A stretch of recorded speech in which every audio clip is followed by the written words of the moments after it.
Ternyata di termin kedua ini yang bertanya tiga-tiganya anak abang. Rasanya nggak pengen selesai dari UPI ini. Ya. Perkenalkan, nama saya Lia Sylvia Dewi, biasa dipanggil Lia. Saya dari Magister Pendidikan Bahasa Indonesia. Terakhir, saya Wali Muhammad Taufik dari program studi pendidikan bahasa Sunda sebelum Izal Gipari dari Pendidikan Bahasa Korea angkatan 2021. Sebetulnya saya ingin meminta Nisa dari Pendidikan Bahasa Inggris. Saya merasa bersyukur bisa tukar pikiran di sini. Kami berharap kampus-kampus terus tegak kokoh menjadi penjaga kewarasan berrepublik. Kampus-kampus terus menjadi tempat berkembangnya pemberani-pemberani. Karena dari kampuslah pemberani-pemberani itu tumbuh dan berkembang. Dan insya Allah kita semua sehat. Ketemu lagi. Saya Nisa dari Pendidikan Bahasa Inggris. Tadi terima kasih Bapak sudah dapat tanda tangannya untuk alumni Bina Antar Budaya.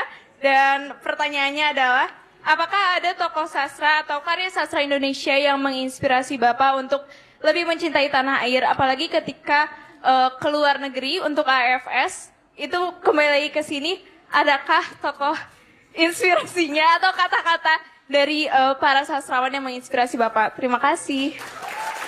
Terima kasih, Nisa. Siapa penulis-penulis yang menginspirasi? Ketika masa tumbuh berkembang, saya suka dengan tulisan-tulisan yang klasik. Tulisan klasik itu saya baca. Saya ingat terus yang disebut sebagai tenggelamnya kapal Panderweg, W. Hamka, kemudian Siti Nurbaya, kemudian jadi Marah Rusli, kemudian Sultan Takdir, Buya Hamka, dan puisi. Saya tuh kuat sekali kedekatan tulisan-tulisan puisi-puisi Taufik Ismail. Taufik Ismail itu menginspirasi, dan ini pengalaman ketika pertukaran pelajar. Saya pertukaran pelajar SMA ke Amerika. Pulangnya dijemput oleh Taufik Ismail. Ya. Kalau tidak salah 27 anak SMA dari Indonesia. Pulangnya dijemput oleh Pak Taufik Ismail. Kami jemput Kak Taufik. Di perjalanan pulang, beliau minta kepada kita semua yang ada dalam pesawat itu untuk menulis puisi tiap siswa itu. Saya nulis puisinya di situ, par perjalanan pulang. Dan puisi-puisi Taufik Ismail itu menginspirasi terus. Nah, ini sekarang sedang rame Gaza. Teman-teman nanti boleh habis ini Google puisi judulnya Palestina, Bagaimana Bisa Aku Melupakanmu. Anda baca puisi itu. Itu kalau baca puisi itu bulu kuduk kita berdiri. Itu dahsyat puisinya. Lalu saya kalau yang lebih kekinian MH Ainun Najib saya menyukai. Kemudian Rendra, dan yang era-era kini Oki Madasari saya suka. Ini sastrawan tapi sejarawan tapi novelis Salim Filah saya suka. Kemudian Di Lestari, Ayu Utami, Ahmad Fuadi, siapa lagi ya nama-nama, Leila Khodori, Eka Kurniawan. Itulah kira-kira. Dan sebagian karya-karya itu ini kontroversial. Tapi itulah karya imajinasi, dia memantik percakapan. Sastra itu menumbuhkan betul-betul imajinasi. Perkenalkan, nama saya Lia Sylvia Dewi, biasa dipanggil Lia. Saya dari Magister Pendidikan Bahasa Indonesia. Ini teman-teman saya yang menulis ya Bapak, katanya we love you. Saya ingin bertanya, saat ini bahasa Indonesia merupakan salah satu bahasa yang diresmikan oleh UNESCO. Dan bagaimana pandangan Bapak melihat potensi bahasa Indonesia di 5-10 tahun ke depan sebagai salah satu bahasa yang dapat menjadi bagian dari diplomasi dunia? Tadi pengembangan Lia ya tanya tadi. Itu PR kita. Ketika bahasa Indonesia disandingkan dengan bahasa-bahasa lain di dunia, mereka tanya lemanya berapa. Dan ketika ditanya lemanya berapa, lalu bagaimana kita bisa mengatakan ini layak? Teman-teman sekalian, kalau kirim foto, ada yang reguler, ada yang HD kan? HD itu artinya apa? Iya, artinya jumlah titik warnanya lebih banyak. Jadi seperti layar ini, semakin luas, semakin banyak titiknya, semakin mencerminkan kenyataan. Betul tidak? Nah, bahasa begitu. Semakin banyak lemanya, semakin dia bisa mengungkapkan pikiran. Semakin dia bisa mengungkapkan imajinasi. Semakin dia bisa mengungkapkan observasi kita. Karena itulah kekayaan itu mendasar sekali supaya kita bisa berdiri tegak dengan yang lain-lain. Jadi ini karena hari-hari ini, alhamdulillah, kita dalam waktu yang singkat kemarin sudah berhasil melompat menjadi 119. Jadi kita kebut terus nih. Kalau bisa jadi 200.000, 250.000, 300.000, kita bisa ke sana. Kenapa? Karena kekayaan bahasa daerah kita yang luar biasa. Kalau tidak salah, tadi yang saya tanya kata jatuh itu, dalam bahasa Sunda itu kalau tidak salah 24 lema. Untuk kata jatuh. Tergantung sebab dan hasil. Betul kan? Betul ya misalnya? Iya. Nah ini kita melihatnya seperti unik. Tapi sebetulnya inilah kekayaan kita. Apalagi yang lain-lain. Tadi Pak Prof. Dadang menunjukkan bagaimana kita menyebut. Apa Pak alatnya namanya Pak? Melantang. Jadi Bapak sekalian banyak sekali. Jadi menurut saya gini, dorong pengembangan itu ya. Supaya kita bisa setara dengan bahasa-bahasa yang lain. Perkenalkan, nama saya Muhammad Rizky Sah dari Program Studi Pendidikan Bahasa Sunda Angkatan 2022. Sedikit nervous ya.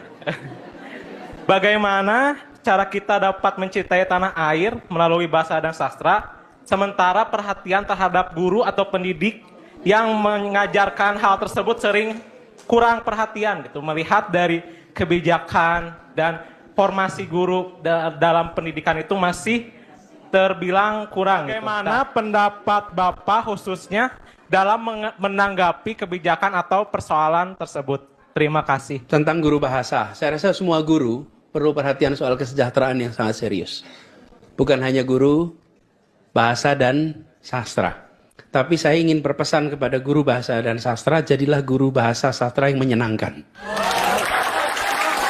Karena seseorang siswa itu suka pelajaran bukan karena bukunya, tapi karena gurunya. Banyak yang tidak suka pelajaran matematika, tidak suka pelajaran fisika. Kenapa? Ya pokoknya harus jadi guru yang menyenangkan dah ini. Yang pada sekolah di sini ya. Jadi bahasa dan sastra juga begitu. Jadilah guru bahasa dan sastra yang kreatif, yang inovatif. Tapi kesejahteraan gini, kalau negara memikirkan kesejahteraan guru, maka guru memikirkan pembelajaran bagi siswa. Sederhana sekali. Perkenalkan, nama saya Izal Gifari dari Pendidikan Bahasa Korea Angkatan 2021. Sebetulnya saya ingin meminta pendapat Bapak Anies mengenai slogan utamakan bahasa Indonesia, lestarikan bahasa daerah, dan kuasai bahasa asing. Dan fenomena hari ini adalah anak-anak muda itu dirasa malu gitu ketika menggunakan bahasa daerah di pergaulan masing-masing. Dan itu bisa mengakibatkan bahasa daerah itu bisa menjadi bahasa yang punah. Seperti itu Bapak. Menurut Bapak bagaimana mengenai fenomena itu? Mengutamakan bahasa Indonesia, melestarikan bahasa daerah, dan menguasai bahasa. Kalau saya boleh usul, diksi ini diubah dikit, walaupun ini undang-undang. Apa? Mengembangkan bahasa Indonesia. Karena bahasa Indonesia harus dikembangkan. Jangan hanya mengutamakan, harus dikembangkan. Kita mengutamakan penggunaan bahasa Indonesia, tapi bahasanya tidak diperkaya, sama aja. Sama dengan bahasa daerah. Bahasa daerah dilestarikan juga baik. Tapi kalau dilestarikan, seakan dia warisan masa lalu saja. Maka budaya dan bahasa bukan hanya dilestarikan, dikembangkan. Bahasa daerah juga dikembangkan. Nah, yang ketiga, menguasai bahasa asing. Saya usul menguasai bahasa antar bangsa. Apa bedanya bahasa asing dengan bahasa antar bangsa? Kalau bahasa asing itu bukan bahasa kita. Kalau bahasa internasional atau bahasa antar bangsa itu bahasa yang digunakan percakapan antar. Bahasa Myanmar itu bahasa asing, tapi bukan bahasa internasional. Bahasa Thailand itu bahasa asing, tapi bukan bahasa internasional. Jadi saya usul menguasai bahasa antar bangsa. Pertanyaannya Pak Anies yang di Zoom ini sampel kita ambil pertanyaannya. Bagaimana membuat bangsa Indonesia, terutama generasi muda, bangga menggunakan bahasa Indonesia? Itu, Pak. Bahasa Indonesia ini, seperti saya katakan tadi, harus kita tempatkan sebagai bahasa yang terbuka untuk dikembangkan. Jadi bagi anak-anak muda, banggalah bila bisa menambah lema bahasa Indonesia. Gunakan itu. Dan kita yang lebih senior, jangan suka menghukum anak muda yang menggunakan lema-lema yang baru. Dengan kata-kata, itu bukan bahasa Indonesia yang baik dan benar. Tapi izinkan mereka tumbuh. Jadi bahasa Indonesia tidak dicintai karena saya menjadi bagian dari yang memiliki. Saya bisa menambah diksinya. Bukan hanya penerima warisan bahasa, tapi pengembang bahasa. Menurut saya itu salah satu cara untuk kita bisa bangga mencintai bahasa Indonesia kita. Dan dahsyat loh Ibu Bapak sekalian bahasa Indonesia itu. Jadi sekali lagi, dia bukan hanya sebagai alat komunikasi, dia ekspresi identitas. Dan dia hasil persenyawaan. Persenyawaan yang luar biasa dahsyat. Jadi buat teman-teman muda bersyukurlah. Saya Adisa dari Prodi Pendidikan Bahasa Perancis. Saat ini saya bersama Prof. Dadang dan Prof. Dini sedang melakukan penelitian terkait Trigatra Bahasa yang tadi yang sudah disebutkan oleh mahasiswa Korea ya, tentang 3 wujud bahasa di Indonesia. Dan kami melihat fenomena banyaknya alih kode atau bahkan mungkin lebih seringnya campur kode gitu ya, terutama di kalangan para pemuda ini. Apakah tadi kan Pak Anies menyarankan jangan menyalahkan para pemuda yang menggunakan kata-kata baru atau diksi baru gitu. Apakah menurut Pak Anies sebaiknya campur kode yang digunakan oleh para pemuda ini bisa diserap langsung ke dalam bahasa Indonesia atau baiknya seperti apa? Karena kan bahasa Indonesia sendiri sebetulnya banyak kata-kata yang belum dikenal. Seperti tadi kiwari dan lain-lain, mungkin teman-teman juga belum banyak yang tahu. Jadi saya ingin tahu pendapat Pak Anies terkait hal tersebut. Terima kasih. Oke, Pak Anissa ya tadi, gimana dengan bahasa-bahasa anak-anak ini semua? Menurut hemat saya, badan bahasa harus terbuka. Karena kan kita memiliki pemegang otoritasnya, namanya badan bahasa. Badan bahasa ini yang kemudian mengundang, menurut nih anak-anak muda, kira-kiranya nih, nyalakan radar di sosial media. Sehingga ungkapan-ungkapan anak-anak muda di sosial media itu ditangkap oleh badan bahasa. Lalu diserap menjadi bahasa Indonesia melalui proses yang benar. Sehingga ketika dia masuk di KBBI, maka dia menjadi bagian dari bahasa Indonesia yang melalui metode yang benar. Jadi jangan sampai begini, di anak muda digunakan, negara nggak mengakui. Di anak muda digunakan, pemerintah tidak mengakui. Hanya karena kita tidak terbuka. Menurut saya, kita harus buka itu. Nah, karena ada prosesnya, ada metodenya, maka insya Allah hasilnya bisa dipertanggungjawabkan. Kami aktif. Jadi waktu itu kami mengusulkan. Ini tadi sambil saya ngomong, saya teks ke tim di sana, saya minta didaftarkan beberapa.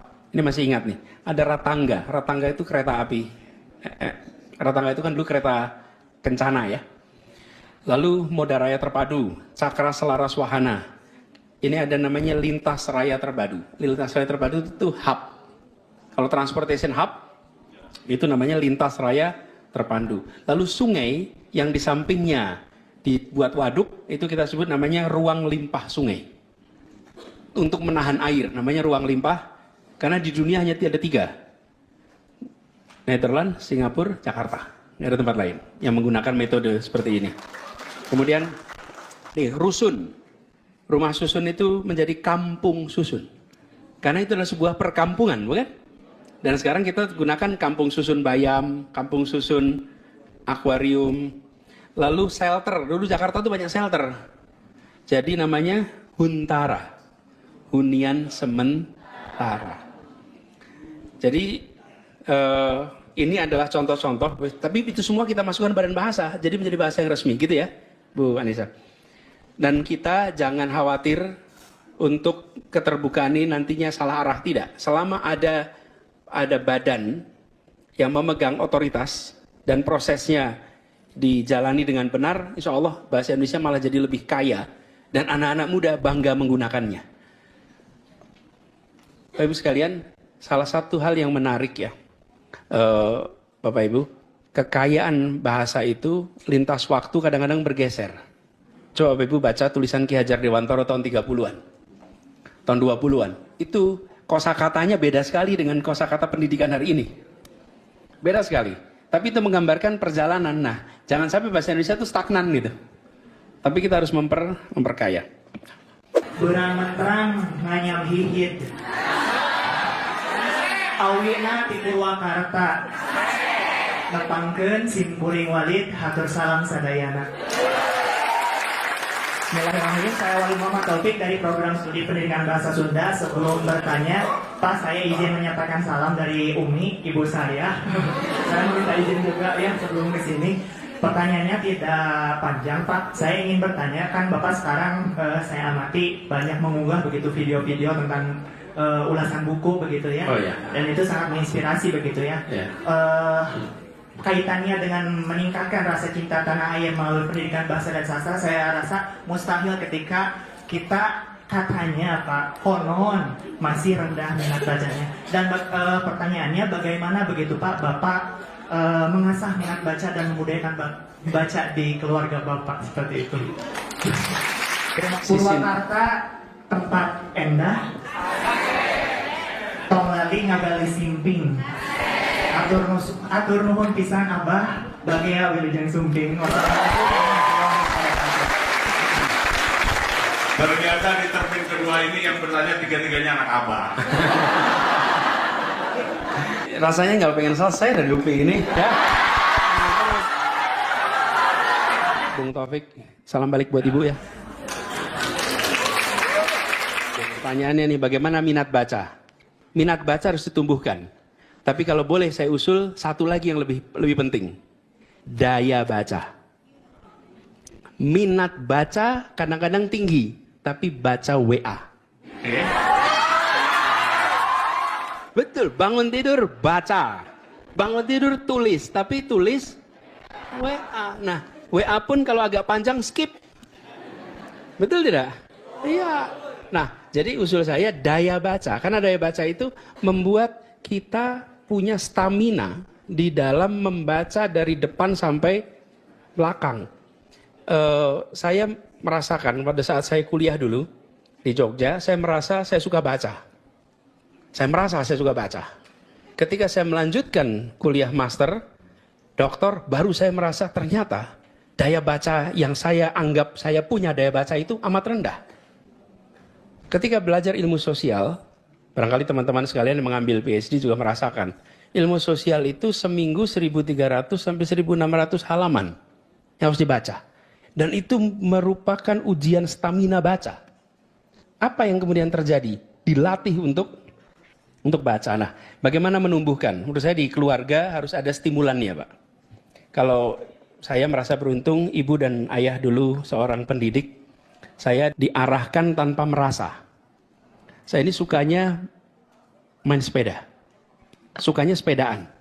Tapi dilarang sepedaan di luar kampung. Di luar kampung itu artinya hanya boleh di jalan tanah. Kalau ke jalan aspal nggak boleh. Dulu indikatornya kampung itu kalau tanah. Jalan kampung, nggak boleh ke aspal. Dan saya ingin sekali ke aspal.